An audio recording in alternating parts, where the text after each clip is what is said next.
Tiffy time. And that is all it's gonna be. Toodles! What is going on, everybody? Welcome to another brand new installment of For the Love of Wrestling. I am, of course, your host, the Renegade of Wrestling, JJ Williams. Happy Wednesday, everybody. Just plowing through the week here because of not having a show on Monday. For some reason, it just seems to be moving so much quicker. C'est la vie. It is what it is. Today, we're going to be discussing the Raw broadcast from Monday and last night's NXT. We're going to get all caught up by the end of the show here today.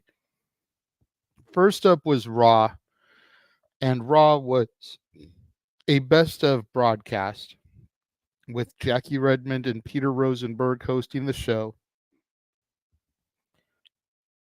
I'm going to try to blow through this because there were a few high points to touch on. First of all, The Miz gave a hell of an introduction via a video package to try to entice everyone to stay tuned, even though they may have seen this stuff already. And Miz, in ways that only Miz could do, definitely got the hype up, got the energy up, got me ready to see this stuff. And the first match they showed took us back to May 27th of this year and Night of Champions, as AJ Styles and Seth Rollins did battle to determine the brand new first ever World Heavyweight Champion. So as you can see, they're showing pay-per-view matches on broadcast TV. So definitely brings a little bit of an aura of specialness, because prior to this, the only time you could see these would be on the Peacock app. After they show that match, we see Seth on the video screen, and he does an interview with Jackie and Peter. He talks a lot about his daughter, getting into the magic of Christmas. He talks about what it means to him to be the inaugural World Heavyweight Champion. And he talks about the opportunities that he's been giving to the guys that really wouldn't get those opportunities in the past. He talks about what it's going to take for CM Punk to re-earn his respect. And then he talks about Drew McIntyre and their upcoming match at Day One, which, of course, we will be covering here on the Jeff Meacham Network Multiverse Media. We then had an Alpha Academy Christmas promo, and this was them just basically shilling a bunch of the stuff that you can find on WWE Shop. It was funny. Gable and Otis talked about bringing Maxine into the crew and how Tozawa's kind of been coming along. Tozawa did his nasty dance. Funny little pre-taped commercial segment here for the stuff at WWE Shop.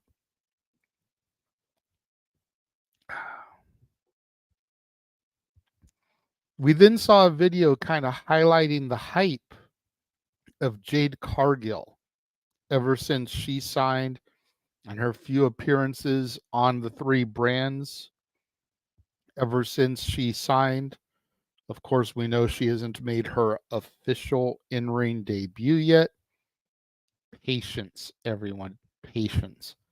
Everyone is so quick out there in the IWC to give up on Jade Cargill because of her lack of skill in AEW. And let me just say, and I'm really trying not to be biased here. I'm trying to be I'm trying to be objective, not subjective. I didn't watch AEW from day one. I didn't see her when she came in teaming up with Shaq. I saw her for about a year and a half, roughly, prior to her making the jump to WWE. And from the first match I saw her in AEW until the last match I saw her in AEW, she had improved greatly. Now, is she a master technician? No. That doesn't mean she can't be good, though. Oh, well, she was working with Bryan Danielson and William Regal, and if you can't get good learning with them, then you just suck. No. Everybody has different ways of learning. Some people need that consistent grind and repetition. And AEW is only running a few shows a week. So if the only in-ring work she's getting is in the ring prior to the shows each day, she's getting maybe 2 days of work. Whereas with WWE at the PC, she's getting like 5 days a week. And she's getting some of the all-time greats. Don't sell Jade Cargill short yet. Give her time. We then go back to April 1st of this year, and we see Charlotte Flair versus Rhea Ripley's match from WrestleMania 39. Afterwards, we cut to Rhea Ripley doing a promo, and she talks about her upcoming match against Ivy Nile at Day 1 Raw, as well as Judgment Day's dominance throughout the year. Good little interview, video promo, if you will. We then take a quick look back at Logan Paul and Ricochet and their rivalry that stems all the way back to the Rumble of this year, and the way it kind of slow built throughout the course of the year. Next match was from May 6th of this year, Backlash in San Juan, Puerto Rico, and it was the Bad Bunny versus Damian Priest match that we took a look at.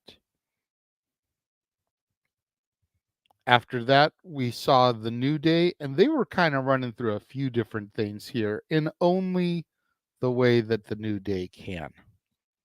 First of all, they talked about big meaty men slapping meat, a tribute to their boy Big E, who is still out on injury, covering guys like Bronson Reed, Ivar, and Jelly Roll. They then turned their attention to the women and how there's been kind of a new evolution of women on the roster lately. Talking about Kaden Carter and Katana Chance, your new WWE Women's Tag Team Champions. Tegan Knox, Zoe Stark, and Raquel Rodriguez. They then talk about a segment called Ain't That a Kick in the Head, and people with kicks that you wouldn't want to take a kick from. They talk about Xia Li. They talk about Sami Zayn and his Haluva kick, and Shinsuke Nakamura with his Kinshasas. They then talk about the tag team division and how it's evolved lately with teams like the Judgment Day, Sangha and Veer, the Creeds, and Imperium. We then took a look at Gunther versus Chad Gable from the September 4th episode of Raw. This was the episode where Gable's daughter was ringside and was in tears because her dad didn't achieve the championship. It's a sad moment to rewatch and relive, but hell of a match. We then heard from the wise man, Paul Heyman, who told us about the dominance of Roman Reigns and the bloodline, and reminds us that 2024 is a leap year with one extra day to acknowledge our tribal chief. We then heard from Cody Rhodes, who discussed his father, Dusty Rhodes. They were asking him about his dad being home for the holidays, which of course that didn't happen because back in those days, wrestlers were on the road so often. And a lot of times there was a Christmas Day show. Cody discussed Shinsuke Nakamura being at the Garden last night, talking about Lesnar and the press conference that he did with Jey Uso, which is still one of the funniest things that WWE did this year. And they weren't even trying to be funny, I don't think. It just kind of came off that way. We then go to Rhodes versus Lesnar from SummerSlam, third match in their series, August the 5th in Detroit, Michigan. Of course, we remember post-match, Brock raising Cody's arm, endorsing him. We then took a little quick look back at Becky Lynch defeating Tiffany Stratton, becoming the NXT Women's Champion, achieving that triple crown there, being the Raw, SmackDown, and NXT World Champion. I still have issues about it personally because I don't think Becky needed it at that point. Really just kind of derailed Tiffany and the run she was on. And then we talked to the man who talks about Christmas with Seth and Rue, winning the women's championship and what that meant to her, giving opportunities much like Seth does, her husband, to people that weren't getting title shots beforehand. She specifically mentions people like Tegan Knox. She talks about her upcoming Raw Day 1 match against Nia Jax and how personal this is to her, going back to when Nia broke her nose. Talks about winning the tag titles with Lita earlier this year and the rivalry that she had with Trish coming out of that. We then go to the September 2nd and the steel cage match that occurred between Trish and Becky from Payback. Hell of a match to recap. We then had Chelsea Green with Adam Pearce. And of course, these two have had arguably one of the best love-hate relationships in WWE. Chelsea Green, the Karen, always wanting to talk to the manager. Pearce, of course, is the general manager, but she swears somebody is bigger than him that she can go to. And Pearce tells Chelsea that he has a gift for her. It's a highlight package of her. So he throws to it, and it starts off simple enough, but then it kind of devolves into all of the beatdowns that Chelsea has taken, leading up to and including her loss of the tag titles to Kaden Carter and Katana Chance. Of course, this pisses Chelsea Green off. Truth comes in and says that he thought that the movie was better than It's a Wonderful Life. I'm going to just let that sit there for a minute, percolate with y'all. Let it cook, as the kids say. They then talk to Jey Uso, and he talks about how this year was a bit of a rough Christmas, considering how his family has crumbled over the course of the past year.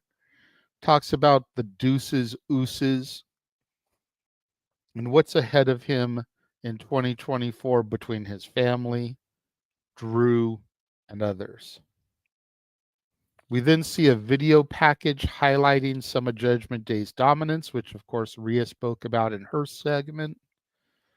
And then to wrap up the show, we go to Survivor Series War Games, the men's match, and we see pretty much from the point where Randy Orton is getting ready to come out and the potential Money in the Bank cash in through the end of the match, including the return of the Second City Saint to the WWE in his hometown of Chicago, Illinois.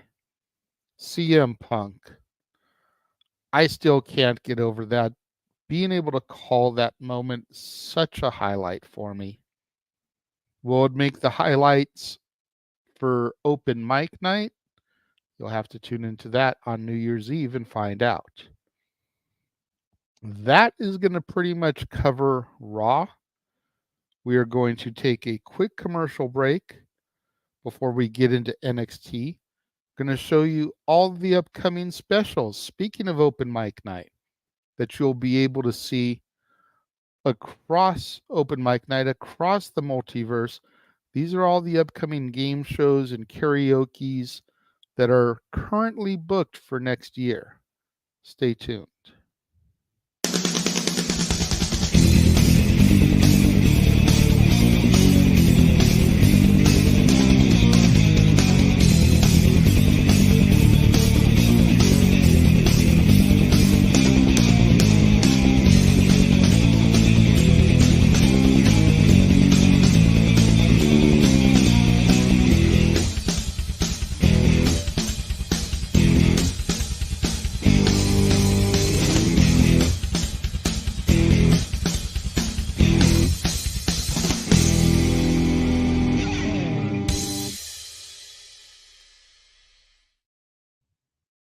And we are back. So much good stuff coming up across the multiverse of media. We've got The Price is Right next month in January. We've got Clash of the Couples, which is essentially supposed to be our spin on the Newlywed Game. Wrestling theme song karaoke again. Beach Party. So think about the Beach Boys, Jan and Dean. Think about things like Jazzy Jeff and the Fresh Prince, Summertime. Hot Fun in the Summertime. In the Summertime, Mungo Jerry, all those type of songs. Buster Poindexter, Hot, Hot, Hot. Heat Wave. These type of things are all the songs that we're going to be singing for that type of beach party. Maybe a little Dolly Parton, Kenny Rogers, Islands in the Stream, We've got Scarioke, where we're going to do Halloween-inspired songs. The Monster Mash, The Purple People Eater, This Is Halloween, Dead Man's Party, Ghostbusters, these type of things. And then, of course, wrapping the year up will be the 3rd annual Christmas karaoke show. All that and so much more, because we still got more game shows that we're going to be booking in to those non-karaoke months. Just got to figure out what the theme is going to be and what day we're going to slate it for. I do know one of the games we're looking at doing is a Wrestling Jeopardy game. Not exactly sure when that one's going to be plugged in, probably around the summertime. Stay tuned. We then get to NXT. And NXT began hot with the match. It was Chase U, Andre Chase, and Duke Hudson taking on Out the Mud. Lucian Price, Bronco Nima, Scripps ringside with them, of course, the former Reggie. And this was an all or nothing match. Now, you may remember last week, the 4-5 individuals were shooting craps in a segment. And a challenge was made because Andre Chase was feeling hot. And if they won the match, they would double their money, which would be enough to pay off the debt that Chase U owns, and they'd be able to save Chase U. However, if they lost, in the segment, they said they would leave with only what they came in with. The match made it sound like they were losing that too because they're calling it all or nothing. Not really sure about that one. They didn't further explain it, but still. So there were some very high stakes on the line here. Tony D'Angelo and Stax are watching from the rafters because also if Out the Mud won, they would get a tag title shot against the family. Well, it was a good match, good showcasing by Out the Mud, who really haven't had a chance to get their feet moving here, and get some momentum. It was good enough to pick up the victory. Out the Mud defeated Chase U, knocking them back down. Andre Chase, what is going to happen with him going into 2024? How much longer are Duke and Thea going to put up with this? Then you figure you've got the new kid, Riley Osborne, who's a new student, who's in the breakout tournament. Like, Chase U's got some heavy burdens on their shoulders rolling into 2024. Hopefully they can turn things around. We then got a few year-end awards. They gave out the award for the Tag Team of the Year, Female NXT Superstar of the Year, and Male Superstar of the Year. Tag Team went to the Creeds, like there was any doubt. Female went to Tiffany, which I can't really dispute that either. And then the Male Superstar of the Year went to Ilya Dragunov. This is the only one I question because Ilya had a huge upswing later in the year, but Mellow Man has been dominating all year. You figure he had that fire momentum going into Stand and Deliver, defeated Braun Breaker WrestleMania weekend, had a banner year as champion, had The Undertaker endorse him, and then only lost the title to Ilya in like October.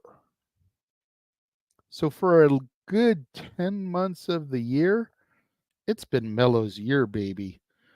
And then you've had almost the same amount of time you've had this upswing of Dragunov, you've had this upswing for Trick Williams, baby. So I don't know. That one I got a little bit of a question mark for. And it's not any disrespect to Ilya because I love some Ilya Dragunov matches. What do you think? Did Ilya Dragunov deserve to win Male Superstar of the Year, or should it have gone to Mello or somebody else?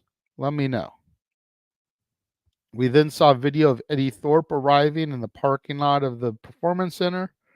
And then we go to Noam Dar versus Josh Briggs for the Heritage Cup. And the first round and a half of this, man, just Josh Briggs beating the piss out of Noam Dar. Halfway through the second match, Briggs gets a pinfall. He's up 1-0. We then go a little bit further and we get into round 4. And at this point, the metaphor, try to use a bucket to hit Briggs to allow Dar to get the victory. Ref doesn't see it. Briggs kicks out. Briggs then gets a hold of the bucket and goes to use it on Noam Dar, ends up getting himself disqualified. So he loses the match here. Huge bummer moment for Josh Briggs, man. He was definitely starting to shine there. And it would have been cool to see him pick up the victory against Noam Dar, especially since this type of match didn't really favor him in the first place. But man, hopefully Briggs will have a better 2024 as well. We then had Nathan Frazier and Axiom backstage, and they were discussing the Male Superstar of the Year. I'm talking a little bit of mess about Braun Breaker. Braun Breaker, of course, came in and is standing behind Frazier. Frazier tells him, I'm not scared of you. You don't intimidate me. Issues a challenge, and we're going to get Frazier versus Breaker later on in the evening. We then get Cora Jade versus Carmen Petrovic, and I love Cora. This match was too predictable, though, as the resident mean girl of NXT owns Carmen, gets the victory. Post-match, Gigi Dolan comes out to attack Cora, setting up something for down the road here. This was Cora's first match back. You knew they weren't going to have her job out. You've got Carmen Petrovic, who's on fire right now, but she's not on Cora's level. We then had Dijak arrive at the building. And then we go to Lexis Keene versus Riley and Osborne. And for as predictable as Cora and Carmen was, this was unpredictable because this was a fantastic match with a shocking finish as Riley Osborne, representing Chase U, nailed a shooting star press in order to defeat Lexis Keene. During the match, Trey Bearhill came out and was sitting on the ramp. This is significant, of course, because Lexis Keene attacked Bearhill in order to get this shot in the tournament. And after the match was over, Bear Hill went after Kane. So I'm sure at some point we're going to get Trey Bear Hill and Lexis Kane, whether they save it for the NXT after New Year's Evil or they try to build up to it at Vengeance Day. Same with Cora and Gigi. I have a feeling that's going to build up possibly to Vengeance Day. But to see Riley Osborne go over on Lexis Keen, of course, Brian Pillman Jr., with as much stock as they've put into him since his arrival in NXT, man. Huge win for this upstart representing Chase U and proof that there could be something in the water for Chase U to turn the tide here coming into 2024. We then got some more year-end awards. Match of the year went to Mello versus Dragunov versus from No Mercy. Moment of the year went to Mello and The Undertaker. We then had Ava Rain telling us that Ilya Dragunov will be there tonight and will determine whether or not the match at New Year's Eve will happen or not. It is solely in his hands. Nathan Frazier versus Braun Breaker was next, and Braun basically toyed with Frazier and then just destroyed him. Nathan had some flurries of offense throughout the match, so it wasn't a complete and utter squash, but the resident badass of NXT was able to pick up the victory here.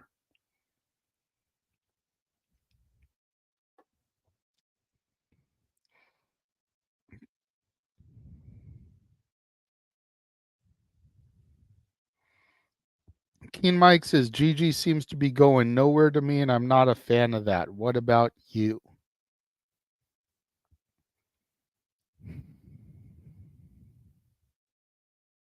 Yeah, she definitely seems to kind of be lost in the shuffle right now because they've been really putting over Tiffany Stratton, Fallon Henley, Roxanne Perez, Blair Davenport, Lyra Valkyria.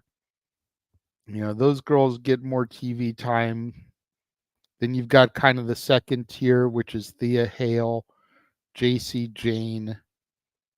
Hell, even Ava's getting more TV time as kind of like the female liaison to Shawn Michaels. You can kind of lump Ariana Grace in that second tier. I still think it was a mistake to break Toxic Attraction up once Mandy got fired because Gigi and JC were so good as a tandem. I hope eventually they find their way back to each other, but I just feel like NXT's women's division is so deep and booked so well compared to the main roster that unfortunately you can't have Gigi doing major stuff on a regular. You almost need her as like an advisor or a tag partner, kind of like how they've done with JC. JC was kind of just suffering too until they moved her into this thing with Thea. And now she's being featured more prominent. Gigi needs to find someone she can latch on to, whether it's Carmen Petrovich or whoever. That way she can get featured a little bit more prominently and be kind of like that advocate, if you will, for them. King Mike says, I kind of like this new Ava more than anything she's ever done. I can agree with that.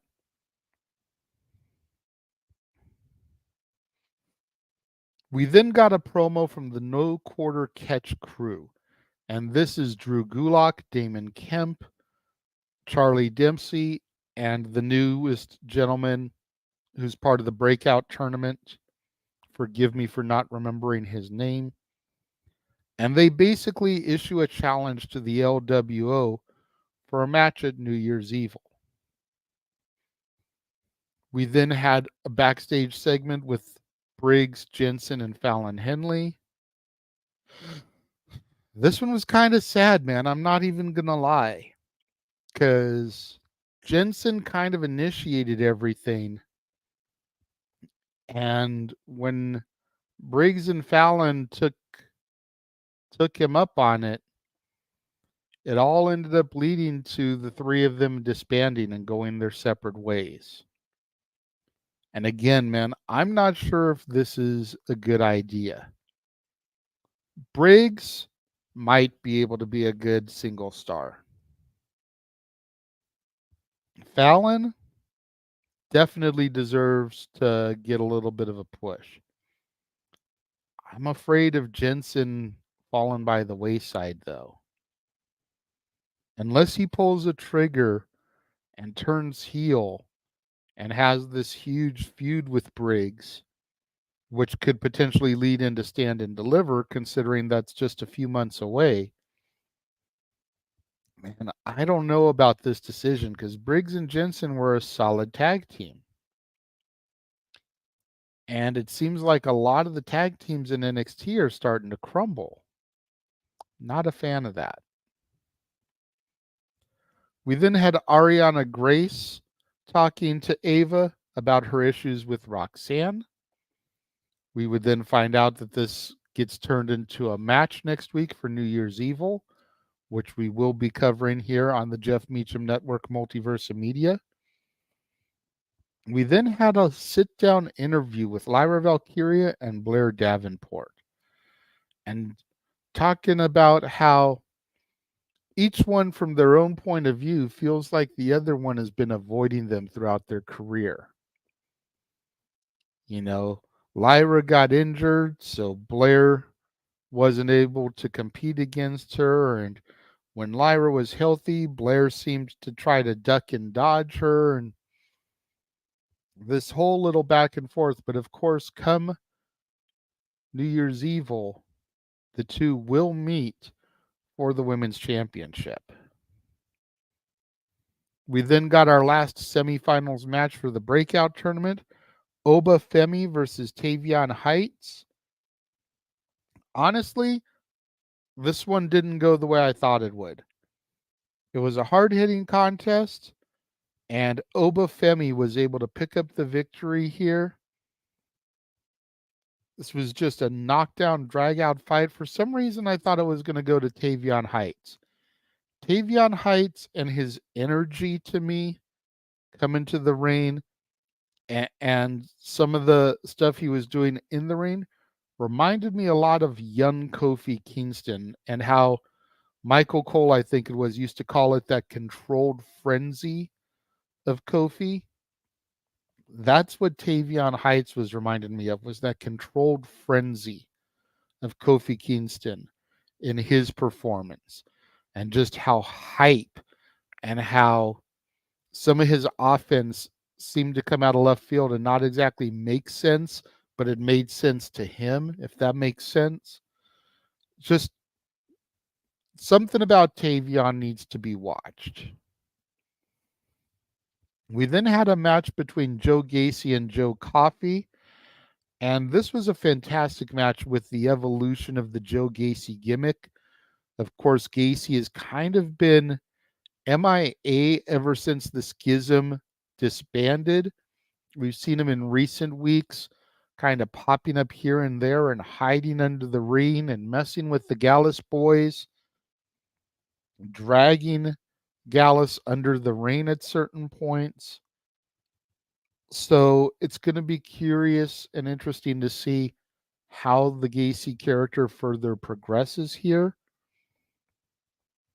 The other Gallus boys, Mark and Wolfgang, try to get involved. However, Hank and Tank came down to even the odds. Gacy is able to defeat Coffey here in a bit of a surprise. I'm wondering if Hank and Tank are going to replace the former grizzled young vets as this new schism, if you will. We then had a promo with Dragon Lee, Joaquin Wilde, and Cruz del Toro, and they accept the challenge of the No Quarter Catch crew. At this point, Elektra Lopez and Lola Vice come in, and Elektra begins to reminisce with Joaquin and Cruz, the former Legado del Fantasma stablemates. And she goes to introduce Lola Vice to them. Lola seems very disinterested. It's like it's the proverbial, but it's not about me anymore type of thing written on her face, because Lola is the breakout tournament star. Lola is the one that's supposed to be getting the push. And in this moment, all the energy is focused on Elektra, the past. We then had Eddie Thorpe versus Dijak in an underground match. Not too familiar with the Raw Underground stuff, NXT Underground. But this was just insane, sheer brutality that saw Dijak unable to compete and continue after Thorpe just beat the piss out of him, put him through a table. He was able to get the victory as a result. Just wow. There were no ring ropes for this one. There were people at ringside surrounding the ring. It definitely gave like a Fight Club type of atmosphere to it, which I'm sure is what they were going for. We then had Trick Williams and Ilya Dragunov sitting in a room ready to sign the contract for New Year's Evil. Trick signs the contract, gives it to Ilya, and basically tells him, look, if you want to postpone the match, we can do that. He's trying to give the benefit of the doubt to Ilya because he wants Ilya to be 100%. When he beats Ilya, he doesn't want excuses. And Mello even told him earlier in the night, it's like, man, you need to take every opportunity that you got, because for you to sit here and think that Ilya wouldn't capitalize on something like this, you crazy, basically. But Trick, being the face that he is, wants the best of Ilya Dragunov. And Ilya signs the contract, pulls off his neck brace, and tells him that no one and nobody will stop him. And that's how we go off the air. Josh late to the party today, but what's going on? This is now our NXT, damn it. It's been my NXT all along. But welcome to the party. Thank you for joining my NXT and getting back into the swing of it, Mansfield. And that basically takes care of NXT for the day. Going to throw once again to a really quick commercial. All our updated watch-alongs, beginning with World's End, which will be this weekend, and going all the way up to the Bash in Berlin. And this is just what we know about so far. And we've already got all these dates booked. Stay tuned. We'll be right back. 3, 2, 1.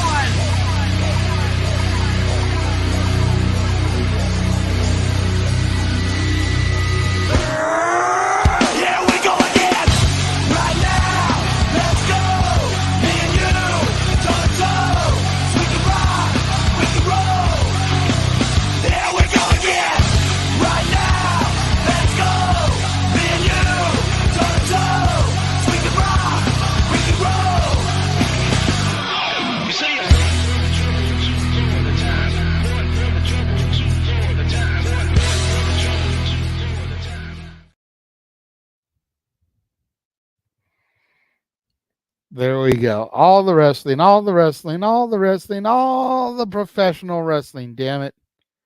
And sports entertainment.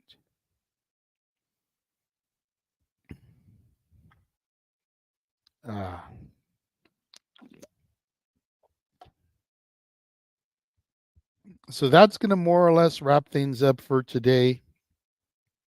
Make sure, if you haven't already, first of all, what are you doing? Because it's past Christmas, and it's going to be seeming weird for you to go back on the 27th, the 28th, and watch Christmas stuff. But if you haven't already, go back into the archives. Watch the second annual Open Mic Night Eva Christmas Eve Karaoke Spectacular. Available on demand across the multiverse. Go back into the archives and watch the Dad's Not Always on Wrestling as we discuss our top 10 Christmas songs about Santa Claus. Both of those available on demand on this channel, on the Jeff Meacham Network, and the Open Mic Night Karaoke can be found on the Greg Cherry brand, Jay Hebert Studios, and the Simple Man brand as well. Daniel says, I have a feeling that Ilya will retain at New Year's Evil, which will lead to a triple threat match at Stand and Deliver, with Trick winning the title. Very possible. Very possible, Daniel. I would not count that out as a possibility. It sounds like pretty decent booking. Christmas doesn't end till Epiphany or Candlemas, so yes, go watch them. Maybe for your religion, Josh, but most people come the day after Christmas, watching anything Christmas is like a no-no. Let me get to the shills, Mansfield. Of course, as you saw in that watch-along trailer, we got World's End coming up December 30th, this Saturday. Noah and James will be on the call for all of that. No open mic night immediately following that, because come Sunday, episode 100, our New Year's Eve spectacular, we're going to count down the new year coast to coast, highlight reels, special guest surprises, and yes, as Josh so eloquently put it, getting ahead of himself, tune into the New Year's Eve show where Jeff is looking to take me to the woodshed with something he has planned. Yes, he is. He has got a surprise guest lined up that is going to, we'll say, ruffle some feathers. I believe Jeff said that he's a former world heavyweight champion and a winner of multiple Wrestling Observer newsletter awards from Dave Meltzer. If I'm remembering the clues correctly, that was it. Another Sunday open mic night on New Year's Eve. Can't wait. Yep. And I'm not going to bring that comment up, Mansfield, because the profanity. This one I will. I'm screwed.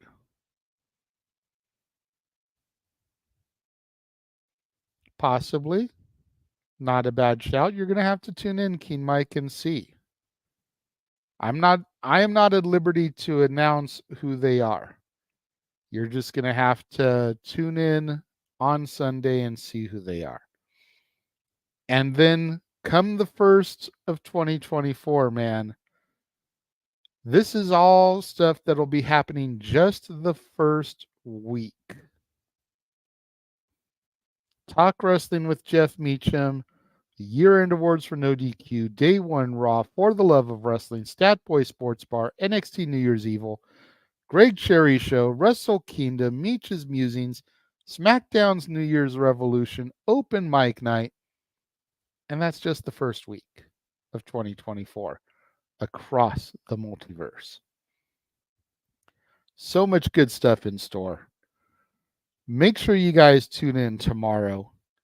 Same bat time, same bat channel, as I take a look at and recap tonight's episode of AEW Dynamite. And until then, I am the Renegade of Wrestling, JJ Williams. Thank you for tuning in to For the Love of Wrestling, and I will see you guys tomorrow. The Jeff Meacham Network's Multiverse of Media. For over 15 years, the recognized symbol of excellence, and the standard bearer in coverage of sports and entertainment. Thank you, JJ. Appreciate you.